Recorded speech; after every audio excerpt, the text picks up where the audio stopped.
विधि का विधान बहुत कठोर है। वह किसी के साथ पक्षपात नहीं करता। विधि या होनी जो न कराए वही थोड़ा है, वह बहुत ही बलवान है। उसके प्रकोप से आज तक कोई भी नहीं बच सका। मनुष्य के कर्मों के अनुसार जो भी सुख दुख, जय पराजय, लाभ हानि आदि उसे मिलते हैं, उनमें रत्ती भर की भी कटौती नहीं की जाती। मनुष्य को उनसे भोग कर ही छुटकारा मिलता है। इसके अतिरिक्त कोई और विकल्प नहीं होता है। भगवान राम और भगवती सीता का विवाह और राम का राज्याभिषेक दोनों कार्य शुभ मुहूर्त में किए गए थे, परंतु उनका संपूर्ण वैवाहिक जीवन कष्टों से भरा रहा। प्रातः राज्याभिषेक होने को था, सब तैयारियां हो चुकी थीं, परंतु रात ही रात में ऐसा कुछ घटित हो गया कि उन्हें सब कुछ त्याग देना पड़ा।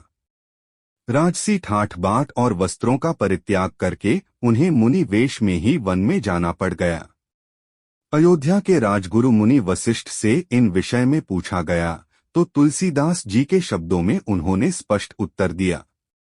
सुनहु भरत भावी प्रबल, बिलखी कहे हूँ मुनिनाथ। लाभ हानि जीवन मरण, यश अपयश विधि हाथ। अर्थात हे भरत सुनो, जो विधि ने निश्चित किया है वही होकर रहेगा। लाभ हानि जीवन मरण, यश अपयश सब भाग्य के अधीन हैं। भगवान कृष्ण की चर्चा करते हैं। यह सर्वविदित है कि उनको जन्म मां देवकी ने भाई कंस के कारगर में मथुरा में लिया था। उनके पैदा होते ही उन्हें पिता वासुदेव ने गोकुल में नंद बाबा के घर पहुंचा दिया। वहां उनका लालन पालन माता यशोदा ने किया। बचपन से ही अनेक अवांछनीय स्थितियों का सामना उन्हें करना पड़ा। फिर उन्हें मां यशोदा और पिता नंद बाबा को भी छोड़कर मथुरा वापस जाना पड़ा।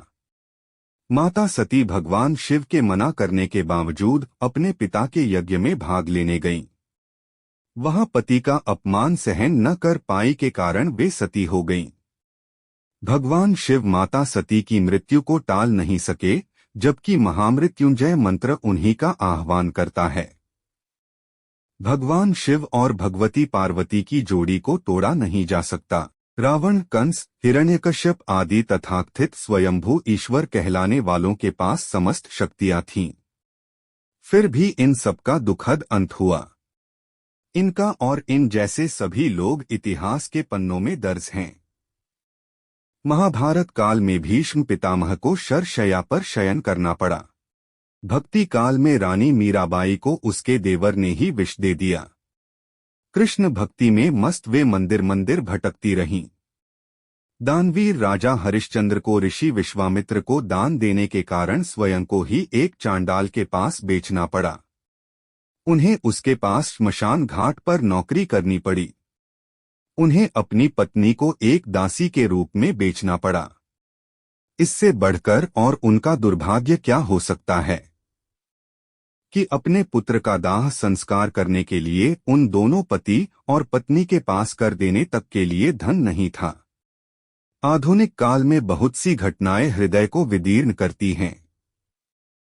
आर्य समाज के प्रवर्तक स्वामी दयानंद को उनके रसोइये के द्वारा विष दिया गया। ईसा मसीह को उनके शत्रुओं के द्वारा जीवित ही सूली पर लटका दिया गया, जिनके अनुयायी पूरे विश्व में विद्यमान हैं।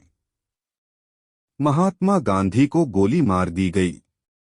इतिहास के पन्नों को खंगालने पर ऐसी अनेक घटनाएं मिल जाएंगी। इस सारी चर्चा का सार यही है कि होनी बहुत बलवान है। उससे इस संसार का कोई भी जीव नहीं बच सकता। विधि के इस विधान की दृष्टि में साधु सन्यासी, राजारंक, योगी भोगी, अमीर गरीब आदि सभी ही एक बराबर हैं। मनुष्य चाहे स्वयं को कितना ही तीसमार क्यों न समझ ले, विधि के इस विधान के समक्ष उसे घुटने टेकने ही पड़ते हैं।